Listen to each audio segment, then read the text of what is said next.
grew up in Southern California. I had a very godly grandmother. She lived with us growing up on and off over the years, and she always prayed that I would go into ministry. And we were Lutherans, and there were some Lutheran evangelists in my background somewhere, and she always prayed that. And growing up, like, what I was really interested in doing was playing college football and then playing in the National Football League someday. I really didn't have any interest in any kind of a ministry. And she prayed for me and prayed for me. And after I got done with college, I went to college. And when I was in college, I made a decision that I wanted to work in the film industry. I wanted to make motion pictures.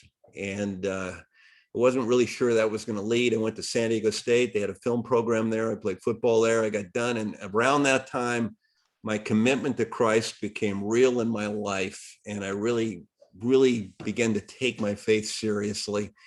And so I got out of college. I got a job working in San Diego at a small film company, making the whopping salary of $1.65 an hour, which was minimum wage in 1973 and 74. And while I was there, it was purely secular. We did television commercials and car commercials and worked with the military and did things. We had a general manager. His name was Philip Rosenberg, and I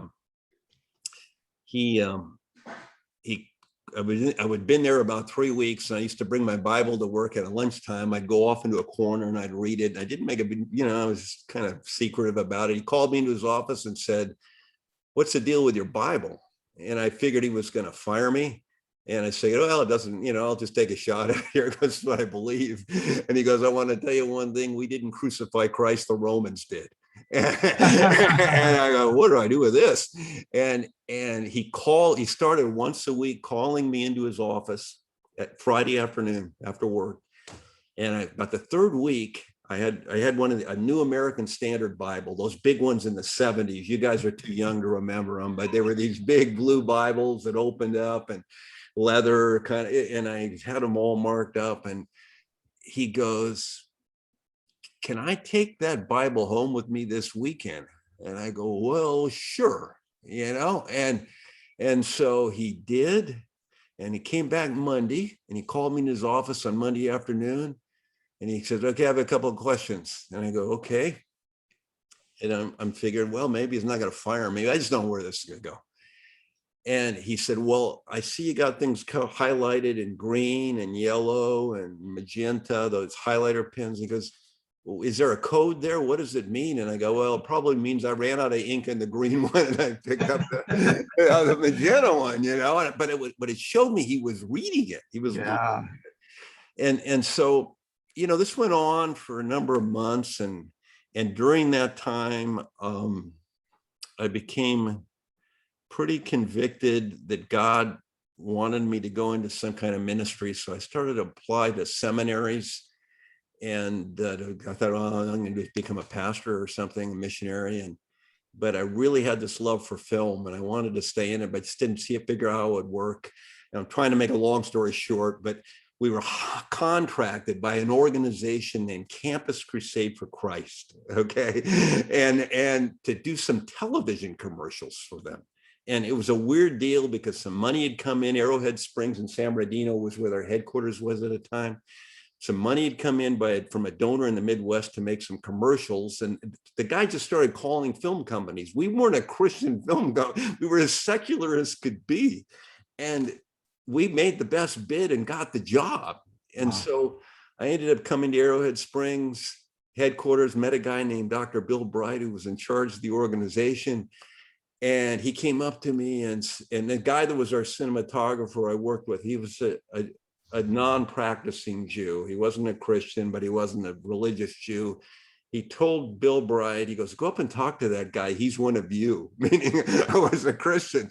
Bill came up to me and said, "We could really use you here. We have a film department to make films." I go, "Really? This is great." And going on, I go, "Gosh, God's answered my prayers." I said, "I have one question." He goes, "Well, I don't want to sound crass, but how does it pay? What's the salary? What will can I even live?" And he goes, oh, you'll be entitled to raise your own support. I go, what does that mean? So they explain this to me, and I'm just totally deflated. I can't even give me a hit. Wow, what do you mean? Well, you go out and you tell people what you're doing, and we're a nonprofit organization. I was just totally deflated. About a week later, I called them back and I said, can I come back up and talk to you? They were in San Bernardino. I was in San Diego. So got to have some. I went out and talked to somebody, explained it again. It was exactly what, I go, God, if you want me to do this, give me a sign, give me a miracle. About 2 months later, we're out filming on location. The vice president, Phil Rosenberg, walks up to me, puts his arm around me, calls me brother, and tells me he's accepted Jesus into his life as Lord and Savior. Wow. And I'm going, tell me about it. And what happened was, some guys at Campus Crusade, when they were editing the commercials, he was interacting with them, and some guy shared the 4 spiritual laws with him, and he became a Christian. So I thought, there's my signal, there's my sign, And so I made applications to come on staff with Campus Crusade, and I still didn't know what I was doing exactly, and I was accepted. Came to Arrowhead Springs. Went out, raised my support, was there 7.5 years, made film. I mean, it was the greatest experience of my life, and met my wife. We're married out on the grounds there. And 7.5 years later, the guy I worked with was Cascade. His dad was in charge of Moody Institute of Science, which was part of a production at Moody. He was going to retire. They hired me to come in for a year as an editor, and then I took his place and became in charge of production at Moody Institute of Science. And that's how I got into making science films. And I was there for 14 years. And then when Moody got out of the film business, we started Ilustra Media in 1997. And this is our 25th year. It's our 25th anniversary this year since we started. Happy anniversary. And I'm sitting in the computer. I'm sitting in the family room of my house. This is where I work, right here. And the guy that edits lives 57 miles away from me. And he got all the editing equipment in a bedroom in his house. There's 2 of us that work full time, and we have a network of freelance people around the country that we work with, and we've been making these films for 25 years. And so, in a nutshell, I mean, in answer to your question, that's why I'm doing what I'm doing today. So it's a long path, and I would never have. When I look back on it, it still just amazes me how God works and how His plans are not the way you'd always plan things working out. But it's just been a real blessing to make these films, to work with the people we worked with, and to do these things. And I'm really thankful for it. Yeah. So, Lad, I mentioned to them before you got online that one of my favorite films, and really an introduction to some of your work and some of the Moody Institute of Science films, was The Journey of Life, and the award that won in Beijing and stuff like that. I mean, there's some. And the ones we just watched, there's some amazing science behind it. Can you think of a particular scientific thing that for you was just a powerful thing to film or to present? I don't even know where to start. I mean, it just, since I've gotten in, I really didn't have, Eric, Mike, I didn't have a scientific background at all. I majored in football in college, I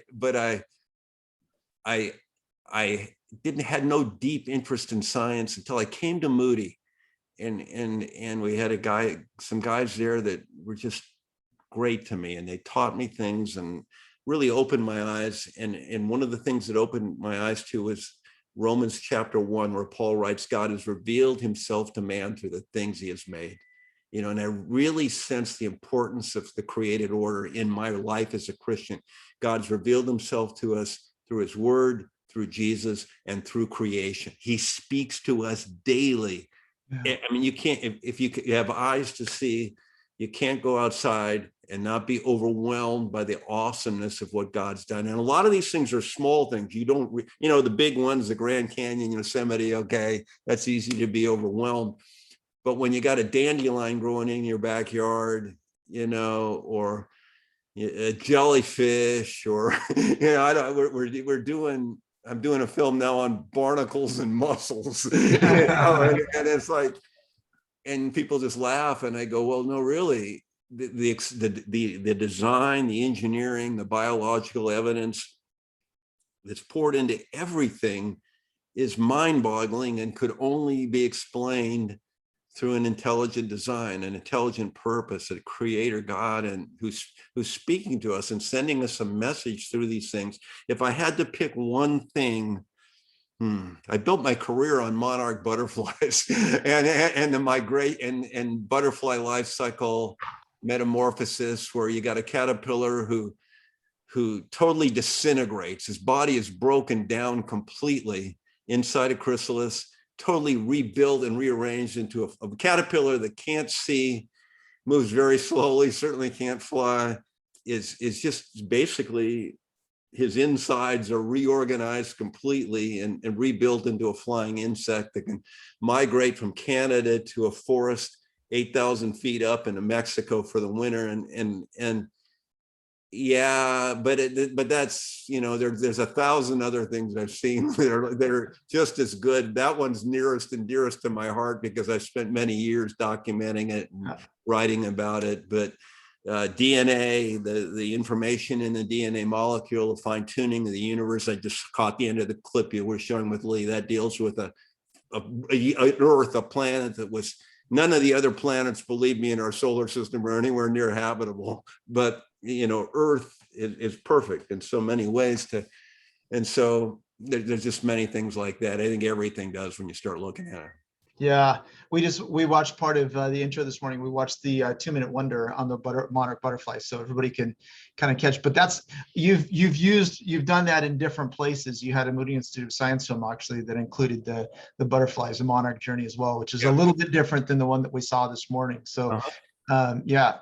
So in the midst of that, how do you pick? Like, the beautiful thing is like what you said, right? The universe we're surrounded, everything from snowflakes to the location of the Earth, not only in our solar system, but in our galaxy and all. How do you pick one thing to do a 2-minute wonder or you can't mess up, you can't miss. Anything works. I mean, it was funny with we were talking about Journey of Life at Moody. I mean, that film was kind of, it'd been in the works for a decade, and then I kind of handed to me when I came to work there. But now it's like during the pandemic, we've been limited in our traveling and ability to kind of just freely go places and film things and certain things. And I did 3 films on things that were growing in my backyard. I mean, literally, I had dandelions, I had stork's bill, and I looked at those and I go, man, I can shoot these whole thing. I've got my cameras and we do a lot of computer animation to illustrate these points. And, that's all done within the computers.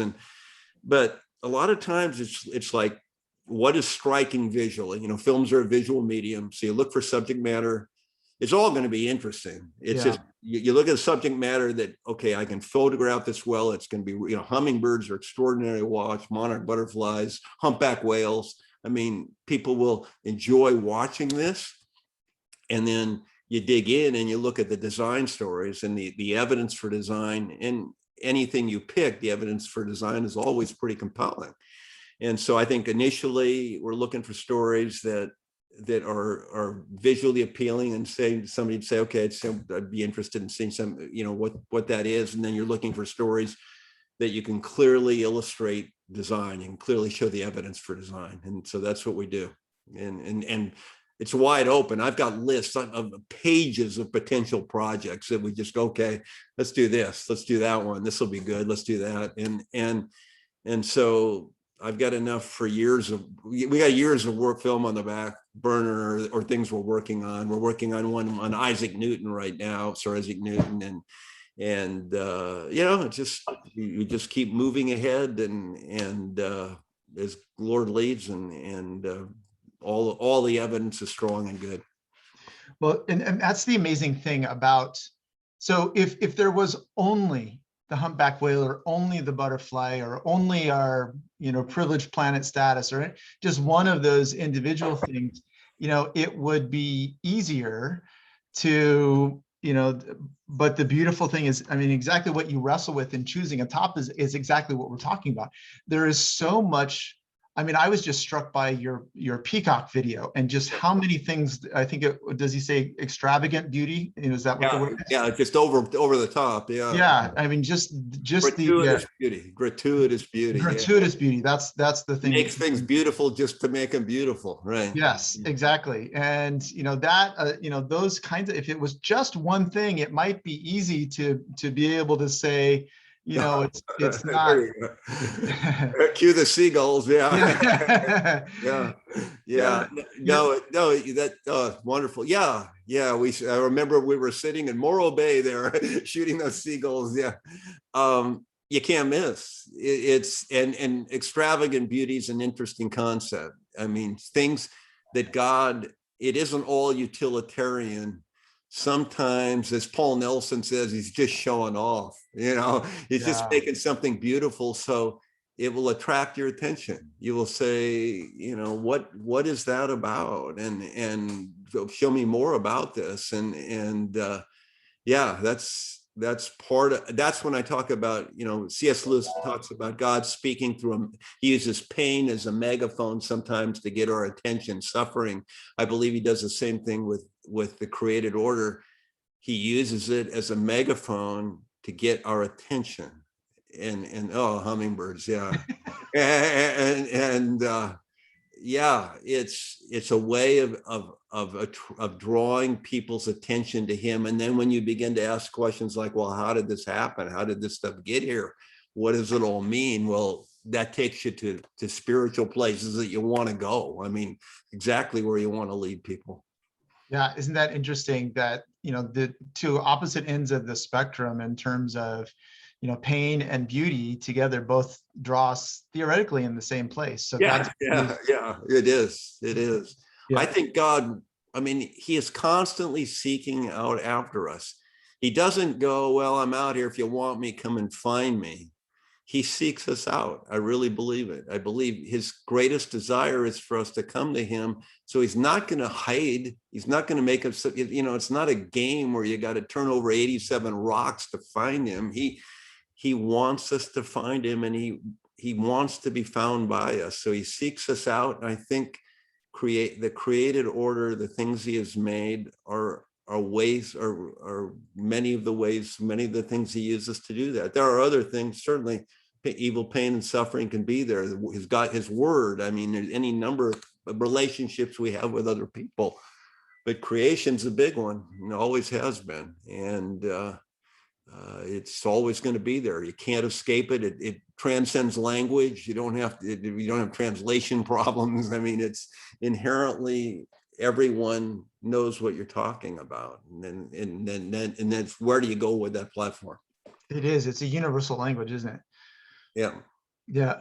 You know, and you said earlier that God's not hiding, he's actually seeking us out. And you know, some people would say, you know, if God just would, you know, show me or something. And yet this whole concept of extravagant beauty, I mean, the films that you know, one of your films is right behind me. I mean, the beauty that's there is kind of a slap in the face in terms of, hello, Yeah. pay attention. Look Yep. at this. You know, every flower is a presentation of God's beauty. You look great. What a background. but no, this is exactly right. I mean, he is, when Paul was writing to the Rome, you know, when he's writing that letter to the church in Rome, he wasn't just like talking about getting the attention of Christians. When he says God has revealed himself to man through the things he has made, so they have no excuse. Yes. No one will ever stand before him and say, you didn't reach out to me, or you didn't give me any reason to search. No, this is a really powerful, and this is why it's so important. It isn't just the earth is beautiful. I'm thankful I live in a beautiful place, but I'm overwhelmed by the problems and the suffering and the difficulties of the planet. It's not just for entertainment or for enjoyment. It's I believe God's way, one of God's ways of reaching out to us, saying, I'm real, I'm alive, and I can take, if I can build this, if I can build you, I can take care of you. And I can I can give you hope and peace and all of the things you're seeking. Oh, Starlings. Yeah, that was fun. And it's been just an unbelievable. People ask me when I'm going to retire. I don't really have any desire to, because the work is very gratifying. It's hard and it's frustrating at times because the animals don't always do what you want them to do, or they don't follow direction real well. But when they do, it is just nothing compares to it, yeah, on this earth. I mean, this side of heaven, it's a glimpse of heaven at times. You just the wonder of it all, and that's another thing that we've been deeply. That's European starling. You get a flock of these birds, the sound is unbelievable, and it's pretty amazing. They fly in big formations, and who's leading them, who decides which way to turn, Yeah. and to form these formations. I really, the longer I'm in it, the more I'm convinced that God is using it to speak to us and to every day, and you can't escape it. It's always there. You just got to look for it.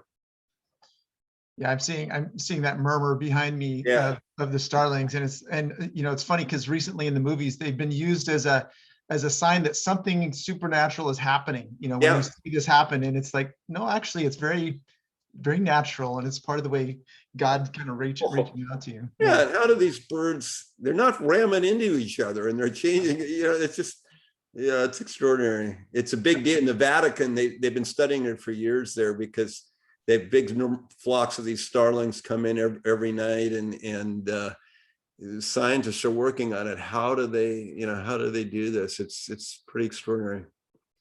So one of the things I know, and you and I talked about earlier, was it's not just the films, it's the passion of how you want them to be used. Can you talk to us and maybe explain a little bit about the John 10:10 project and your hopes for that, and how Sure. we might be able to use that? I'll get that up in the background in a second. Yeah, sure. We made long form documentaries. By long form, I'm talking about an hour to an hour and a half for many years, and much of my career. And then with the change, with digital technology and the internet, everything changed, and suddenly, DVD. We went from 16 millimeter films to VHS cassettes to DVDs. And now all that seems like Stone Age technology, to streaming. And what we found is that we can reach more people, through social media, obviously, than we could ever reach them through our normal chain of distribution, which we're selling DVDs primarily, Christian television, that kind of thing. With digital technology, with the advent of YouTube and Facebook and all of these social media platforms, we could reach people without going through magazine ads and distributors and the like. And so we decided to make shorter films, everything ranging between 2 and 10 minutes, say, that could be easily shared. And our distributors, instead of having a distributor or a couple of distributors, our distributors could actually be the people that enjoy our films. They could watch them and they could share them. Just press the little airplane arrow there, the paper airplane arrow, you're right there, and it will give you, you can share them through Facebook, Twitter, all of email. You can do it easily. And so suddenly, instead of having 1 or 2 distributors, we got 10,000 distributors, and they can take them to people that, and everything is free. We want it, instead of selling it, we're giving everything we do away. We're a nonprofit organization. We're supported through grants and donations. And so we've made, instead of selling product, we're making it available for free. These are all films on the John 10:10. We deal with a number of subject matter on John 10:10, biblical apologetics, devotional material, prayer, dealing with doubt, evidence for God in creation, messianic prophecy. These are all films that deal with the power of prayer, These are inspirational films.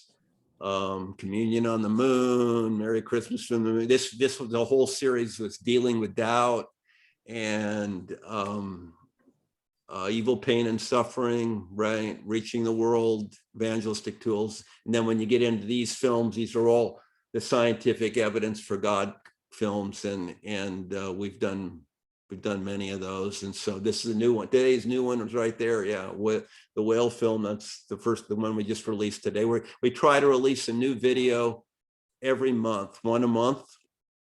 And yeah, there's Monarchs, and then we've worked a lot with Lee Strobel, and we've taken some of our longer films and broken them down into modules. That's the one that deals with gratuitous beauty. Yeah, and so we found that we've been doing this 3.5 years now. We're giving our films away. We're now in 124 countries. We've got subscribers in 124 countries, and we've got people all over the world every week that help distribute our materials to the world. That's what we want. If you're watching out there and you want to be involved, share them with anybody. They're free, and you can, and people will watch them, and they're short, and they deal with a lot of different subject matter, and we're continually adding new material to the website. So that's why we're doing it. It's a way to reach more people than we've ever reached before.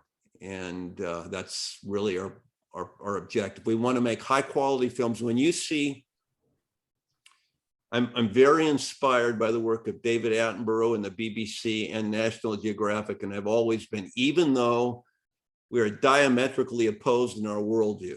They believe life is a result of Darwinian evolution and not from a creator God. But the reason I'm inspired by them is that the photography, the editing, the storytelling is so well done. It's at such a high level that when people see those films, they go, they must be true. Anything that looks that good must be true. And so, when we started this, I said, we don't have the resources maybe they do financially, but we're going to put everything we can into it to make our films look as good, sound as good, be as interesting as what they're doing. And because if we don't, our message isn't going to come through. If they're badly made, it's going to be people that are skeptical are going to remain skeptical because the films are badly made sometimes. And so we put a lot into the production values and trying to making them compelling and interesting so people will listen to the message, take it seriously. That's awesome. So I just wanted to reiterate for everybody, the films on your site, the John 1010 Project, are free, and you want them to put them out there and to broadcast. That's right. It's kind of the opposite of how we've kind of grown up with movies, that they're copyrighted and yep, you got to pay for them and all that kind of stuff. But your view is that this is evangelism. This is an opportunity to use the beauty, the extravagant beauty, the peacock that's behind me. And if you guys are paying attention, from the time while he was talking, I was able to download this video and put it up. That's how easy it is to share it. Mm-hmm. And this is particularly this scene right here in the movie where you're talking about the geometric design and the math behind. Get a peacock growing right out of your head. You don't think about math and geometry when you're talking about peacocks, but when you see that, and it's just, again, the mind of God is mind blowing. So, Lad, thank you so much. How can we pray for you in your ministry? Just continue to pray that God will open doors for distribution all over the world. We're going more and more international now, and we're starting to translate these into other languages. So he would continue to open those doors, that he'll continue to provide the material resources we need to make the shows. And he has, it's confirmation more than ever that he's provided, even though we're not aggressively fundraising. We're putting our work into production, and we're not spending a lot of money in fundraising. We've just basically said, if you want us to do this, provide the means. And so as long as he provides the means to do them, we'll continue to make them. And that we can continue to enlist more people who will share them freely with others. That's what we want more than anything, is that we just constantly subscribe. You can subscribe to the website, and you can show, there's a button that just says sign up. Basically, it's on the home page, and we're not going to ask you, you don't pay. There's no money involved. All we want is to be able to send you a message every time we release a new film, that we've got a new production anywhere. Yeah, you can just scroll down any of them, every one of them. There's a sign up button. You can just sign up, and there's no obligation of any type. You'll just get notified. Yeah, you subscribe now, and you'll get a notification that we've got a new film out, and just share it with anybody you think might be interested. So that's the extent of it. That's so I mean, so kingdom. That's just the kingdom, and that's so beautiful to see that happen. It makes so much sense. Hey, do any of you have any questions that you'd like to ask? Go ahead and either raise a digital hand or wave at me or whatever, and give you an opportunity to ask Lad some questions about this. Comments? Lois Hudson up in Nevada. You first? Not a question, but I'm sorry, not a question, but I have already seen many scenes on Facebook from what you've shown us even today. I didn't know where they were from, but like the corded, multicolor corded thing, I've seen that on Facebook. I've seen a lot of these stills from your work. So that's wonderful news. Thank you very much. Yeah, we go the Sistine Chapel. We scour everything for material and to use in the films, and it's wide open. In fact, when I recognized some of the still pictures, I wondered, were they copying from you? That was before you said we could share them. Right. There are a lot of sources. We work with different photographers all over the world. There's stock libraries that you can license them from. Wiki Commons is a big one on the internet. That material is all free in the digital files. Or you go to Wiki Commons, you can go through. I spend a good deal of my time. We shoot a lot of it ourselves. We photograph a great deal of it ourselves. We work with other photographers that we've networked with over the last 25 years. So you spend a great deal of your time just accumulating material to make the films. Yeah. Thanks, Lois. Steve Bruzovich. Lee Strobel and his book, The Case for Christ, was huge for me coming to Christ, to help me use my brain and not just because it felt good. And that was new for me because I was raised Catholic, where everything was more you believe and you just redo the same words, and it was completely different experience to be able to have an approach where you're using your head and your mind, and it was huge for me. Just curious, how long you've known Lee? Well, I've worked with Lee. Your point is wonderful, because you hit it right on the head. We grow up, you're told to believe these things. Well, why? I mean, and this is the golden age of biblical apologetics. In the 1970s, I didn't know what apologetics were until I came on staff with Campus Crusade. A guy named Josh McDowell, he wrote a book called Evidence That Demands a Verdict. And it was I know it wasn't the beginning of apologetics, but it popularized it. And there are many, we've worked with some really top flight. They're called apologists. You're not apologizing for anything. It's basically building arguments for faith based on the evidence. And we worked with Lee. The first film I did with him was in 2005. We worked on a film called Prophecies of the Passion that dealt with messianic prophecy. And then in 2006 7, 8, 9, 10. We worked on his 3 big books: Case for Christ, Case for Faith, Case for a Creator. And these were very successful books.